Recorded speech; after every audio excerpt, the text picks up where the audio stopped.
Hi dears, welcome back to our family.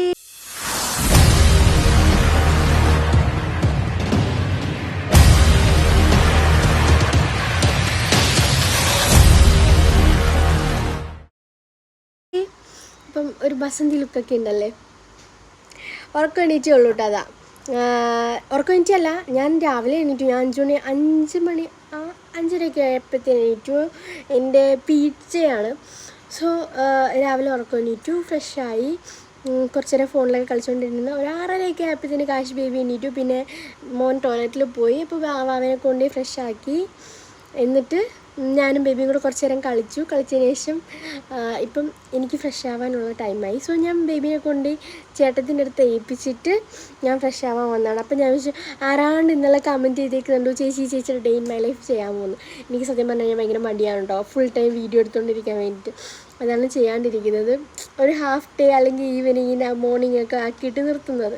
നമുക്ക് ഇന്ന് complete ഒരു ഡേ കാണാം. എനിക്ക് രാവിലെ 2-3 സ്ഥലങ്ങളിൽ പോകാനുണ്ട്. അപ്പം അതിൻ്റെയൊക്കെ ഒരു വ്ളോഗാണ്. ഒരു ബസ്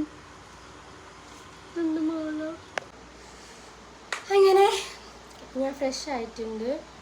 ഇനി പുറത്ത് പോകണം. എനിക്ക് ഫസ്റ്റ് ഞാൻ എൻ്റെ ന്യൂട്രീഷനെ കാണാൻ പോകണം. അതിനാണ് രാവിലെ ഞാൻ ഒരുങ്ങുന്നത്. വേറെ അല്ലാതെ പോകേണ്ട കാര്യമില്ലല്ലോ. രാവിലെ ഒരു ചെല്ലാൻ വന്നു. സോ ഫസ്റ്റ് ഞാൻ എൻ്റെ സ്കിൻ കെയറിലാണ് എൻ്റെ ഡേ സ്റ്റാർട്ട് ചെയ്യുന്നത് കേട്ടോ. മുന്നേ ഞാൻ ചെയ്യാറില്ലാത്തൊരു കാര്യമാണ്. ഞാനിപ്പം ഈ അടുത്തായിട്ടൊരു കറക്റ്റ് പറഞ്ഞ ഒരു 2 വീക്സ് ആയിട്ടേ ഉള്ളൂ ഞാൻ സ്കിൻ കെയർ ചെയ്യാൻ തുടങ്ങിയിട്ട്. 2 വീക്സ് അല്ല, 1 മന്ത് അടുപ്പിച്ചാവുന്നത്. പക്ഷെ നല്ല ചേഞ്ച് ഉണ്ട് കേട്ടോ. എൻ്റെ ഫേസിൽ ഇവിടെ നിറയെ ബ്ലാക്ക് മാർക്സ് ആണ്. ഇതാ ഇവിടെയൊക്കെ ഉണ്ടോ. ഇത് മുന്നേ അവിടെ ഒരു അരിമ്പാറ ഉണ്ടായിരുന്നു, പാലുണ്ണി എന്നൊക്കെ പറയുമല്ലോ. അത് ഞാൻ കരിച്ചു കളഞ്ഞു. അങ്ങനെ അവിടെ പാടായിട്ടുണ്ടായിരുന്നു. അപ്പം ഫസ്റ്റ് സ്കിൻ കെയറിലൂടെയാണ് കേട്ടോ അതൊക്കെ മാറി. ഭയങ്കര വൃത്തികേടായിരുന്നു അത്. ഞാൻ വെച്ചത് പോകത്തില്ലാന്ന്. ഭയങ്കരമായിട്ടത് കുറച്ചും കൂടെ താന്ന് വരുന്നുണ്ട് ഇപ്പോൾ. എങ്ങനെയാണ് പറയുക, എനിക്ക് അറിഞ്ഞുകൂടെ പറഞ്ഞു തരാൻ വേണ്ടിയിട്ട്. നന്നായിട്ട് മാറുന്നുണ്ട്. എൻ്റെ ഫേസിൽ നല്ല മാറ്റം എനിക്ക് തന്നെ ഫീൽ ചെയ്യുന്നുണ്ട്. സോ അതുകൊണ്ടിപ്പോൾ ഞാൻ ഡെയിലി മറക്കാണ്ട് രാവിലെയും രാത്രിയിലും സ്കിൻ കെയർ ചെയ്യാറുണ്ട്. ഞാനൊരിക്കലും സ്കിൻ കെയർ ചെയ്യുന്നത് വെളുക്കാനാണെന്ന് ഞാൻ പറയത്തില്ല കേട്ടോ. വെളുക്കാൻ വേണ്ടിയിട്ടല്ല, നമുക്ക് നാച്ചുറലായിട്ട് നമുക്ക് സ്കിന്നിൻ്റെ ഒരു കളറുണ്ട്. ആ കളറ് നമ്മൾ ആവശ്യമില്ലാത്ത ഓരോന്ന് യൂസ് ചെയ്യുന്നതുകൊണ്ടിട്ട് ഈ പുറത്തൊക്കെ വെയിലത്തൊക്കെ പോകുമ്പം സൺ ടാൻ അടിച്ചിട്ടും ഒക്കെ നമ്മുടെ സ്കിന്നിൻ്റെ കളർ ഒരുപാട് ഡള്ളാവും. പിന്നെ ടെൻഷൻ വരുമ്പോൾ നന്നായിട്ട് ഡള്ളാവാറുണ്ട്. നന്നായിട്ട് ബ്ലാക്ക് എൻ്റെ ഫേസിൻ്റെ കളർ അല്ലാതെ നമുക്ക് മാറാറുണ്ട്. നല്ല ചേഞ്ച് ആവാറുണ്ട്. സത്യം പറഞ്ഞു കഴിഞ്ഞാൽ സ്കിൻ കെയർ ചെയ്തതിന് ശേഷമാണ് ഞാൻ ആലോചിക്കുന്നത് ഇത് നേരത്തെ ചെയ്യേണ്ടതായിരുന്നു എന്ന്. ഇത്രമാത്രം മാറ്റം ഉണ്ടാവുമെന്ന് ഞാൻ ഇപ്പോഴാണ് ആലോചിക്കുന്നത്. ഞാൻ അങ്ങനെ പണ്ടും ചെയ്തിട്ടില്ല, ഇപ്പോഴും ചെയ്യാറില്ല. പണ്ടൊക്കെ എന്ന് വെച്ച് കഴിഞ്ഞാൽ എന്തെങ്കിലും അലോവേരയോ അങ്ങനെയുള്ള കാര്യങ്ങളൊക്കെ യൂസ് ചെയ്യാറുണ്ടായിരുന്നു. എന്തെങ്കിലും മോയ്സ്ചറൈസർ പൗഡറോ കോമ്പാക്റ്റോ ഇട്ടിട്ട് പോകാറായിരുന്നു പതിവുണ്ടായിരുന്നത്. പക്ഷേ ഇപ്പം ഞാൻ പ്രോപ്പർ സ്കിൻ കെയർ ചെയ്യാൻ പഠിച്ചുകൊണ്ടിരിക്കുകയാണ്. കുറേ സാധനങ്ങൾ ഞാൻ ഓർഡർ ചെയ്തിട്ടുണ്ട്. ഞാൻ അത് ഓപ്പൺ ചെയ്തില്ല. ഞാനതൊരു എന്താ പറയുക, ഇത് വലിച്ചു നീട്ടി കഴിഞ്ഞിട്ടുണ്ടല്ലോ മേക്കപ്പ് വീഡിയോ മാത്രമേ ഇപ്പോൾ. അതുകൊണ്ട് ഞാനിത് കുറച്ച് കളയാണ്.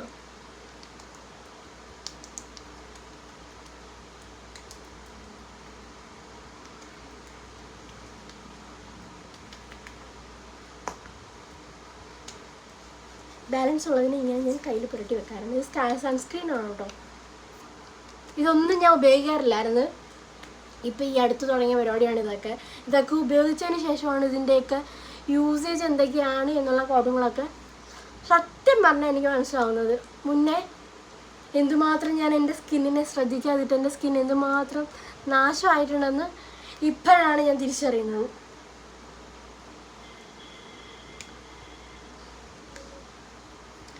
കഴിഞ്ഞു എൻ്റെ പരിപാടി. സ്കിൻ കെയർ ഇത്രേ ഉള്ളൂ കേട്ടോ. ഇനി എൻ്റെ മേക്കപ്പ് അത് ഇരിക്കണ്ടോ. കുറേ മേടിച്ച് വെച്ചിട്ടുണ്ട്. ഇതൊരു കുറേ ഉണ്ടായിരുന്നു, നിറച്ചുണ്ടായിരുന്നു. ഞാൻ കല്യാണത്തിന് മുമ്പ് വാങ്ങിക്കൊണ്ട് പോയാണ്. ഇപ്പോഴും തീർന്നിട്ടില്ല.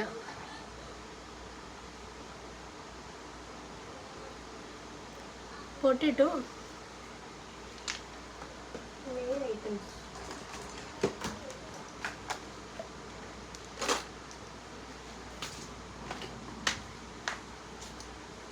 എൻ്റെ ലിപ്സ്റ്റിക് ഫേവറേറ്റാണ്. ഈ സാധനം ഞാൻ എവിടെ പോകുമ്പോഴായാലും യൂസ് ചെയ്യാറുള്ളത്.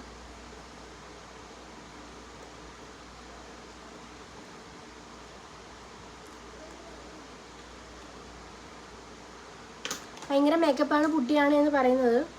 ഇത്രയും ഞാൻ മേക്കപ്പ് ചെയ്യാറുള്ളൂ. കാണുന്നു എഴുതി കൊടുക്കും. എനിക്ക് തോന്നിയ ഞാൻ മുകളിൽ എഴുതും, ഇല്ലാന്നുണ്ടെങ്കിൽ ഇങ്ങനെ താഴെ മാത്രം എഴുതിയിട്ട് ഞാൻ എൻ്റെ പണി നോക്കി പോകും. കഴിഞ്ഞു. ഇനി ഞാൻ പോയി മുടി കൂടെ ഒന്ന് കെട്ടിയാൽ മതി. ഞാൻ മുടി കെട്ടിയിട്ട് ഇതാ വരുന്നു. അപ്പോൾ എൻ്റെ മേക്കപ്പ് കംപ്ലീറ്റ് ആയിട്ടുണ്ട്. ഞാൻ നനഞ്ഞ മുടി ഞാൻ ചീകാറില്ല കേട്ടോ. ഓ കവർ വല്ലതും ഉണ്ടാക്കുക. വെള്ളം ഒന്നും കൊണ്ടുപോകാനാ? ഇല്ല. പിന്നെ വരുന്ന കവറുകൾ പപ്പ വന്നു. അപ്പോൾ പപ്പ വന്ന് എൻ്റെ പപ്പയെ കണ്ടിട്ടില്ല എന്ന് കുറേ പേര് പറഞ്ഞിട്ടുണ്ടായിരുന്നു. പപ്പേനെ ഞാൻ കാണിച്ചു തരാം. അപ്പോൾ പപ്പേൻ്റെ കൂടെയാണ് കേട്ടോ പോണത്. ഞാൻ കാശി ബേബിക്കുള്ള ഫുഡ് കൊടുത്ത് കാശി ബേബിനെ ഒരുക്കി അമ്മാമ്മേനെ ഏൽപ്പിച്ചിട്ടാണ് ഞാൻ ഒരുങ്ങാൻ കയറിയത്. ഇനിയിപ്പോൾ ഞങ്ങൾ പോവുകയാണ്. അഞ്ചാലമ്പൂട് വരെ പോയത് എനിക്ക് ന്യൂട്രീഷനെ കാണാൻ വേണ്ടിയിട്ടാണ്. ഞാൻ 1 വീക്ക് ആയിട്ടുള്ള ന്യൂട്രീഷൻ എടുക്കാൻ തുടങ്ങി. അപ്പോൾ അതിൻ്റെ വെയിറ്റും ഫാറ്റും ഒന്ന് ചെക്ക് ചെയ്യണം. അതിന് വേണ്ടിയിട്ടാണ് പോണത്. ഞാൻ എന്ത് ന്യൂട്രീഷനാണ് എടുക്കുന്നതെന്ന് ഞാൻ പറയുന്നില്ല കേട്ടോ. കാര്യം പ്രൊമോഷനോ കാര്യങ്ങളൊന്നുമല്ല. ഞാൻ നിങ്ങൾക്ക് ഇഷ്ടമുള്ള ന്യൂട്രീഷൻ എടുക്കാൻ ഡയറ്റ് ചെയ്യാൻ താല്പര്യമുള്ളവർക്ക് നിങ്ങൾക്ക് ഇഷ്ടമുള്ള ഡയറ്റ് എടുക്കാം. പപ്പ വന്നതിനാണ്. അപ്പോൾ ശരി, ഞാൻ പോയിട്ട് വരട്ടെ. അങ്ങനെ നമ്മൾ ഓട്ടോയിൽ കയറി. എൻ്റെ പപ്പ ഓട്ടോ ഡ്രൈവറാണ്. ഒരുവിധം എല്ലാവർക്കും അറിയാമായിരിക്കും. അറിയാത്തവർക്ക് വേണ്ടി പറഞ്ഞാണ് പപ്പയെ കാണിക്കാത്ത എന്താണെന്ന് ചോദിക്കുന്നത്. പപ്പയ്ക്ക് ഇഷ്ടമല്ല കേട്ടോ വീഡിയോയുടെ ഫ്രണ്ടിലൊന്ന് വരാൻ വേണ്ടിയിട്ട്. പപ്പ ഇങ്ങനെ ഓട്ടോ ഒക്കെ പോകുമ്പോൾ ആരെങ്കിലുമൊക്കെ ചോദിക്കും, മോളെവിടെ, മുക്ക് സുഖമാണോ, കാശിക്ക് സുഖമാണോ? അപ്പോൾ എൻ്റെ അടുത്ത് പറയും, അവർക്കൊക്കെ നിന്നെ എങ്ങനെ അറിയാം, എന്നോട് ചോദിച്ചെന്നോന്ന് പറയും. ഞാൻ പറയും, പപ്പ വീഡിയോ കാണുന്നു. പറഞ്ഞു വീഡിയോ കാണുമെന്ന് പറഞ്ഞെന്ന് പറയും. അങ്ങനെ നമ്മൾ ന്യൂട്രീഷൻ സെൻറ്ററിൽ എത്തി. അപ്പം ഞാൻ ബേബീനെ പപ്പേനെ ഏൽപ്പിച്ചിട്ടാണ് മുകളിലേക്ക് പോയിട്ടുണ്ടായിരുന്നത്. ഇതാണ് കേട്ടോ നമ്മുടെ വണ്ടിയാണ്. ഫ്രണ്ടിൽ എൻ്റെ പേരുണ്ട്, കാശിയുടെ പേരുണ്ട്, ബാക്കിൽ ദേവീൻ്റെ പേര്. പണ്ട് തൊട്ടേ ഉള്ള ഓട്ടോ ആണ് കേട്ടോ ഇത്. ഞങ്ങൾ പോസ്റ്റായി. പപ്പയെ കാണുന്നില്ല. പപ്പ കടവൂർ വരെ പോയി. എന്നുവെച്ചാൽ ഇവിടുന്ന് ഇറങ്ങാൻ കുറച്ച് ലേറ്റ് ആകുമെന്ന് തോന്നി. ഞാൻ വെയിറ്റ് ചെക്ക് ചെയ്തിട്ട് പോകാമെന്ന് പറഞ്ഞുകൊണ്ട് വന്നതാണേ. നോക്കി നോക്കട്ടെ. വെയിറ്റ് ചെക്ക് ചെയ്തിട്ട് പോകാമെന്ന് കാര്യം കാണിച്ചു തരാം. വെയിറ്റ് ചെക്ക് ചെയ്തിട്ട് പോകാമെന്ന് പറഞ്ഞു വന്നതാണ്. പക്ഷേ ഇവിടെ എന്താ ക്ലാസ്സൊക്കെ നടക്കുന്നുണ്ടായിരുന്നു. അതുകൊണ്ടിട്ട് ഞാൻ ആദ്യം മോനെ പപ്പയെ ഏൽപ്പിച്ചിട്ട് കയറിപ്പോയത്. പിന്നെ ഞാൻ മോനെ നിർത്തി വന്നു. പപ്പ പൊക്കോ, ഞാൻ വിളിക്കാൻ വരുമ്പോൾ വന്നാൽ മതി പറഞ്ഞു. അങ്ങനെ പപ്പ എന്നെ പോയി. പിന്നെ വേറെ കുറച്ച് ക്ലാസ്സും കാര്യങ്ങളൊക്കെ നടക്കുന്നുണ്ടായിരുന്നു. പിന്നെ എനിക്ക് 1200 രൂപ കിട്ടിയിരുന്നു. രാവിലെ ഒന്ന് നല്ല കുഴപ്പമില്ല, നല്ല ദിവസമായിട്ട് തോന്നുന്നുണ്ട്. അതെന്താണ് എങ്ങനെയാണ് ഞാൻ വീട്ടിൽ ചെന്നിട്ട് പറയാം കേട്ടോ. പപ്പ വരുന്നെന്ന് തോന്നുന്നു. എടുക്കും. ഇവളെ ചേർത്തതിന് എനിക്ക് 1200 രൂപ കിട്ടി. എന്താ സംഭവിച്ചു കഴിഞ്ഞാണല്ലോ, അവിടെ ആളെ ചേർത്ത് കൊടുക്കും പൈസ കൂടി. നമുക്ക് ന്യൂട്രീഷൻ കഴിഞ്ഞാൽ ഞാനിത് പ്രഗ്നൻ്റ് ആയിരിക്കുന്ന ടൈമിലാണ് ഞാൻ അവിടെ പോയി കാര്യങ്ങളൊക്കെ അറിഞ്ഞു വെച്ചിട്ട് വന്നു. ഡെലിവറിക്ക് ശേഷം വേണമെങ്കിൽ ചേരാമെന്ന് പറഞ്ഞു. കാശി ബേബി ഉറക്കമായിട്ടോ. വണ്ടിക്ക് ചെല്ലുമ്പോൾ തന്നെ കാശി ബേബി നല്ല ഉറക്കമായി. എന്നെ ഉറക്കി കിടത്തി. എന്നിട്ടാണ് ഞാൻ വീഡിയോ എടുക്കാമെന്ന് വിചാരിച്ചത്. അങ്ങനെ ഫുഡ് സൂപ്പറാണ്, വേറെ കുഴപ്പമൊന്നുമില്ല. ഞാൻ പറഞ്ഞല്ലോ, ഞാൻ എന്ത് ഡയറ്റാണ് അല്ലെങ്കിൽ എന്ത് ന്യൂട്രീഷനാണെന്ന് ഞാൻ പറഞ്ഞില്ല. എനിക്ക് അങ്ങനെ ഒരാളെ ചേർത്ത് കൊടുത്ത് പൈസ ആക്കുന്ന എനിക്ക് ഓക്കെ ആണെന്നുണ്ടെങ്കിൽ ഒരാളെ ചേർത്ത് കൊടുക്കാൻ പ്രശ്നമില്ല. ഇതിപ്പം ഞാനും ദേവിയും കൂടി ഇരുന്നപ്പോൾ ഞങ്ങൾ ചുമ്മാ പോയി നോക്കി അവൾക്കും ഫുഡ് എടുത്തു, എനിക്കും ഫുഡ് എടുത്തു. ഇപ്പം നമ്മൾ 27-ാം തീയതി എടുത്തത്. ഞാൻ 27-ാം തീയതി തൊട്ട് എടുക്കും, നമ്മൾ 1-ാം തീയതി തൊട്ട് എടുക്കും. ഇന്നിപ്പം 3-ാം തീയതി അല്ലേ എടുക്കാൻ തുടങ്ങി. അപ്പം ഞാൻ എൻ്റെ അടുത്ത് വിളിച്ച് പറഞ്ഞു, ഇതാണൊക്കെ വെയിറ്റ് ചെക്ക് ചെയ്യാൻ വരണം, ഫാറ്റൊക്കെ നോക്കണമെന്ന് പറഞ്ഞു. ഞാൻ ഇങ്ങനെ രാവിലെ അതിന് വേണ്ടിയിട്ട് പോയാണ്. ഫുഡ് കഴിക്കുന്നതിന് മുമ്പിട്ട് പോയി ചെക്ക് ചെയ്യാമെന്ന് പറഞ്ഞുകൊണ്ട് ചെന്നപ്പോൾ ആ ചേട്ടൻ കുറേ കാര്യങ്ങളൊക്കെ സംസാരിച്ചതിന് ശേഷം എൻ്റെ കയ്യിൽ 1200 രൂപ എന്നിട്ട് പറഞ്ഞ് സിസ്റ്റർ കൊണ്ടുവന്നില്ല. അപ്പോൾ സിസ്റ്റർ ചേർത്തതിന് കമ്പനി തരുന്ന ഗിഫ്റ്റാണെന്ന് പറഞ്ഞിട്ട് 1200 രൂപ ഇരുന്നു. ഉള്ളതാണ് ഇപ്പോൾ ആളച്ചത്തെ പൈസ കിട്ടും. ഇതെനിക്കാ പോടി, ഞാനല്ലേ നിന്നെ ചേർത്ത്, നീ അല്ലല്ലോ ചേർത്ത്. നീ വന്നിരുന്നേ നിനക്ക് കിട്ടിയാല്, ഞാനല്ലേ പോയത്, അതുകൊണ്ട് തന്നെ എനിക്ക് കിട്ടി. ഇതിപ്പോൾ അവളാണ് പോയതെങ്കിൽ ചിലപ്പോൾ അവൾക്ക് നമ്മൾ ഒരുമിച്ച് എടുത്തല്ലേ, അതുകൊണ്ടിട്ടാണ് ഒരു ഡിസ്കൗണ്ട് പോലെ വന്നതാണ്. മാത്രമല്ല അവർ പറയുന്നൊരു കാര്യം വെച്ച് കഴിഞ്ഞാൽ ഞാൻ ഈ എടുക്കുന്ന ന്യൂട്രീഷൻ അത്യാവശ്യം നല്ല റേറ്റാണ്.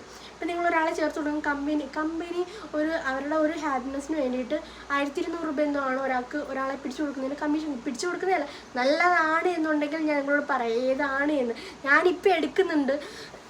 എടുത്തെനിക്കൊരു റിസൾട്ട് ഇല്ലാതെ ഞാൻ കൊളാബല്ല കേട്ടോ, ഞങ്ങൾ പൈസ കൊടുത്ത് മേടിച്ചാണ് അല്ലേ ഡി.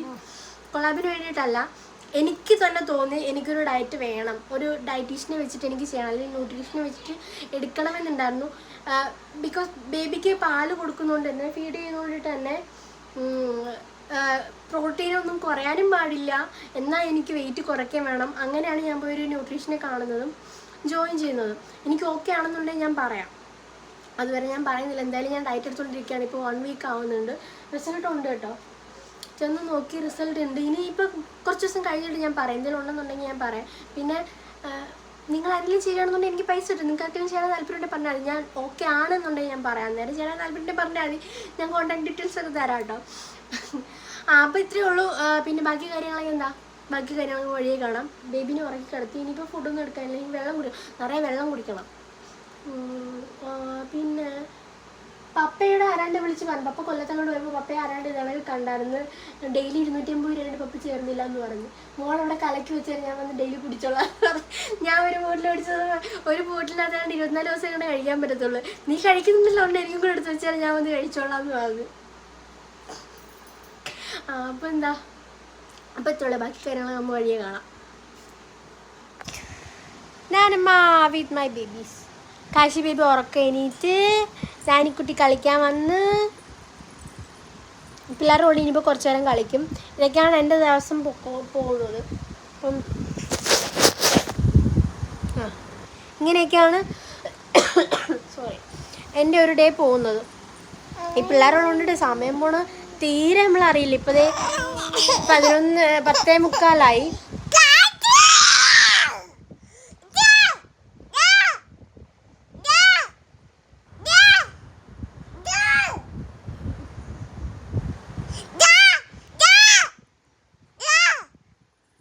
ഇവളിങ്ങനെ പേടിപ്പിച്ച് ഇവനെ കരയിക്കണം, അതാണ് അവളുടെ ലക്ഷ്യം. ചട്ടമ്പി രണ്ടും കണക്കാ, ഇവൻ നല്ല ഉപദ്രവിക്കും അവളെ തിരിച്ചു.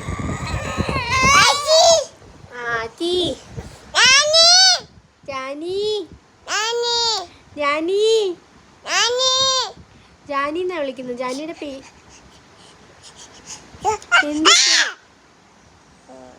മതി.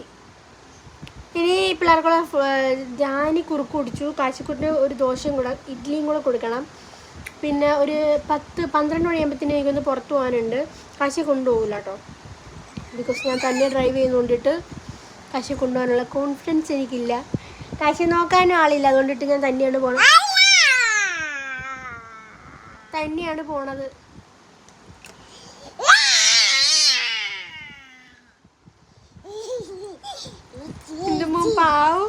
അങ്ങനെ ഞാൻ പോകാനായിട്ട് റെഡി ആയിട്ടിരിക്കുകയാണേ. അപ്പം പിന്നെ കാശി ബേബിക്കുള്ള ഫുഡ് കൂടെ കൊടുത്തിട്ട് പോകാമെന്ന് വിചാരിച്ചു. ഇതേണ്ട വാവയ്ക്കുള്ള ഹെൽത്ത് മിക്സ് ആണ് കേട്ടോ, ആക്കിയിട്ടുണ്ട്. ആവി എടുക്കുന്ന ചൂട്, ഫാൻ ഇട്ട് കൊടുക്കട്ടെ.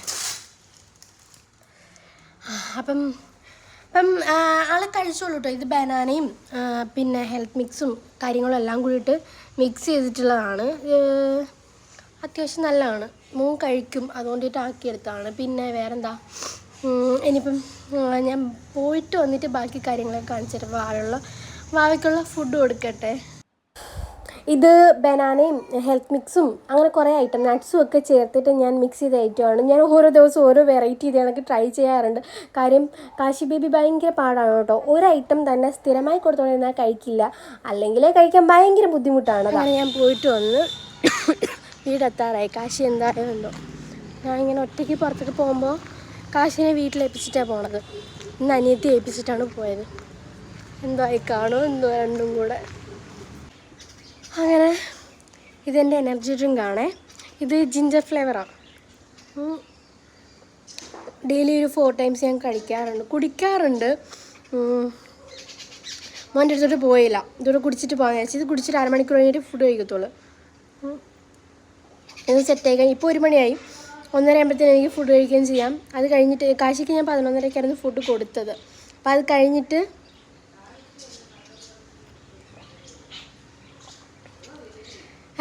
ഇനി ഒരു 2 മണിയാകുമ്പോഴത്തേന് കാശി ഞാൻ ടൈം വയ്ക്കും. ഓരോ ടൈമിൽ ഫുഡ് കൊടുക്കുമ്പോൾ ടൈം വെച്ചിട്ടാണ് കൊടുക്കുന്നത്. അപ്പോൾ ഫുഡ് ഓവറാവത്തുമില്ല, കുറഞ്ഞു പോകത്തുമില്ല. അതാ സമാധാനം, ഒരാശ്വാസം. ഇത്ര നേരം പുറത്ത് നിന്നിട്ട് വന്നുകൊണ്ടുണ്ട്. ചൂടും ഭയങ്കര ചൂട്. മഴയാണെങ്കിൽ ഭയങ്കര മഴ, ചൂടാണെങ്കിൽ ഭയങ്കര ചൂട്. എന്നാൽ ഈ ചൂട് തന്നെ നല്ലത്. മഴ പറ്റത്തില്ല, നമുക്കൊന്നും ചെയ്യാനുള്ളൊരു സ്വാതന്ത്ര്യമില്ല മഴ ആയിക്കഴിഞ്ഞാൽ. മഴ ഇഷ്ടമാണ്, പക്ഷേ മഴ പെയ്തു കഴിഞ്ഞാൽ തുണി ഇളക്കിയിടാൻ പാടാണ്, പുറത്ത് പോകാൻ പാടാണ്, ചെളിയാണ്, കൊതുകാണ്. അപ്പോൾ ഇതാണ് നല്ലതെന്ന് തോന്നാറുണ്ട്. ഞാൻ ഇനി മോനെ ചെന്ന് എടുക്കട്ടെ, എന്തോ ആയി നോക്കിയിട്ട് വരാം. ഉച്ചയ്ക്കിട്ട് എൻ്റെ ലഞ്ച് കുറച്ച് ചോറ്. ഞാൻ എടുക്കുന്നതിനേക്കാൾ ഞാൻ ഇത്രയും ക്വാണ്ടിറ്റി ചോറ് കഴിക്കാറുള്ളൂ കേട്ടോ. മുന്നേ തൊട്ടിട്ട് അങ്ങനെയാണ്. അതിൻ്റെ കൂട്ടത്തിൽ അച്ചാർ, അതുപോലെ തന്നെ വെജിറ്റബിൾസ് വെച്ചിട്ടുള്ളൊരു തീയൽ, മെഴുക്ക് പുരട്ടി, ചമ്മന്തി, ഇത്ര ഐറ്റംസാണ് എടുത്തത്. ഞാൻ മുന്നേ തൊട്ടിട്ട് നമ്മുടെ മീനൊന്നും കൂട്ടില്ലായിരുന്നു. ചിക്കൻ കഴിക്കുമായിരുന്നു, മീൻ കൂട്ടൂലായിരുന്നു കേട്ടോ. ഫ്രൈ ചെയ്താൽ കഴിക്കും, അല്ലാതെ ഞാൻ കഴിക്കില്ലായിരുന്നു. എനിക്ക് കൂടുതലും വെജിറ്റബിൾസ് ആയിരുന്നു ഇഷ്ടം. ഇപ്പം പൂർണ്ണമായിട്ടും ഞാൻ വെജിറ്റബിൾസിലേക്ക് മാറി. ബിക്കോസ് എൻ്റെ ഹെൽത്ത് ഞാൻ തന്നെ ശ്രദ്ധിക്കണം എന്ന് എനിക്കൊരു തോന്നലുള്ളത് കൊണ്ടിട്ടാണ് കേട്ടോ ഇങ്ങനെ ചേഞ്ച് ആയത്. എന്തായാലും ഇതാണ് എൻ്റെ ലഞ്ച്. അങ്ങനെ ഞങ്ങൾ ഉച്ചയായിട്ടോ, എത്ര മണിയാകുമ്പോഴേ ഇതെൻ്റെ വല്യമ്മച്ചി ഒളിച്ച് നടക്കുന്നത്.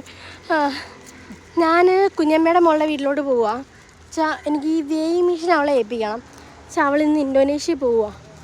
അവരുടെ അമ്മ അച്ഛനും ഒക്കെ അവിടെ, അവൾ മാത്രമേ നാട്ടിലുണ്ടായിരുന്നുള്ളൂ. പോയിട്ട് ഇനി പോരും, 1 മാസത്തേക്ക് പോവുക. അപ്പോൾ ആശാട്ടിക്ക് ലഗേജിൻ്റെ വെയിറ്റ് എടുക്കാൻ വേണ്ടിയിട്ടാണ്. അവളുടെ അടുത്ത് വെയിങ് മെഷീൻ ഇല്ല. എൻ്റെ കൂടെ ഒന്ന് എടുത്തുകൊണ്ട് ചെല്ലാൻ പറയും. നമ്മുടെ വീടിൻ്റെ താഴെ തന്നെയാണ് കേട്ടോ. അതെ, ആ വൈറ്റ് പെയിൻ്റ് അടിച്ചാണ്ടോ, അതെൻ്റെ വീട്. ഇവിടെ നിന്ന് താഴോട്ട് പോകണം അവളുടെ വീട്. അപ്പോൾ ചെന്നിട്ട് അവൾ സമ്മതിച്ചാൽ ഞാൻ കാണിച്ചു തരാം. ഉച്ചയ്ക്ക് ഞാൻ പോയിട്ട് വന്നപ്പോഴേ ഞാൻ അവളോട് പറഞ്ഞിട്ടുണ്ടായിരുന്നു, മോളെ ഞാൻ ഒതുക്കാനായിട്ട് വരാമെന്ന്. പക്ഷേ ഞാൻ ചെന്നപ്പോഴത്തേന് സമയമെല്ലാം കഴിഞ്ഞു. അവർ ഒതുക്കി പറക്കിയൊക്കെ വെച്ചിട്ടുണ്ടായിരുന്നു. അതിൻ്റെ ഇടയ്ക്ക് കാശ് കൊണ്ട് ഒതുക്കലും പറക്കലുമാണ് ഇപ്പം നടന്നുകൊണ്ടിരിക്കുന്നത്. എന്ത് കിട്ടിയാലും ഇത് കണക്ക് കളിച്ചുകൊണ്ടിരുന്നോളൂ, അതുകൊണ്ട് കുഴപ്പമൊന്നുമില്ല. ഇതാണ് എൻ്റെ സിസ്റ്റർ. അവളാണ് ഇന്തോനേഷ്യയിലേക്ക് പോകണത്. അത് അനിയൻ്റെ ഫ്രണ്ടാണ്, പിന്നെ അനിയനും ഉണ്ട്. ഇപ്പോൾ എല്ലാവരും എല്ലാ സാധനങ്ങളൊക്കെ പറക്കി ഒതുക്കിക്കൊണ്ടിരിക്കുകയാണ്. അങ്ങനെ അവിടുത്തെ പരിപാടിയൊക്കെ കഴിഞ്ഞ് അവൾ പാക്കിംഗ് ഒക്കെ കഴിഞ്ഞ് പോകാനായിട്ട് റെഡിയാവും. നമുക്ക് 5 മണിക്കാണ് ഇവിടുന്ന്, രാത്രിയിലാണെന്ന് തോന്നുന്നു ഫ്ലൈറ്റ്. സമയം ഞാൻ ചോദിച്ചില്ല. അപ്പം അവൾ പോവുകയാണ്. കഴിഞ്ഞ് ഓഗസ്റ്റിൽ വരും, ഓണത്തിന് മുമ്പ് തിരിച്ചു വരും. നവംബറിലാണെന്ന് തോന്നുന്നു അവളുടെ എൻഗേജ്മെൻ്റാണ്. പുള്ളിക്കാരത്തി അവർ ലിവിങ് ടുഗദർ ആയിരുന്നു. ഇപ്പം എൻഗേജ്മെൻ്റാണ് നവംബറിൽ. ചെക്കൻ അവിടെ സിംഗപ്പൂരാണ്, അവളുടെ മുറച്ചെറുക്കനാണ്. അപ്പം അയ്യോ പാവം കുട്ടിയാണ് കേട്ടോ. ഞാൻ അവരുടെ എൻഗേജ്മെൻറ്റിൻ്റെ സമയത്ത് അവരൊക്കെ കാണിച്ചു തരാം. ഇവരൊന്നും ആരെങ്കിലും വീഡിയോയിൽ കണ്ടു കാണത്തില്ല. ഫാമിലി കാണിച്ചു തരാൻ എപ്പോഴും പറയാറുണ്ട്. എല്ലാവരെയൊക്കെ ഇത് കണക്ക് വല്ലപ്പോഴൊക്കെയാണ് കാണുന്നത്. വീടിൻ്റെ അപ്പുറം ഇപ്പുറമാണ്, എന്നാലും കാണുന്നത് ഇങ്ങനെയൊക്കെ എന്തെങ്കിലും കാര്യം വരുമ്പോഴൊക്കെയാണ്.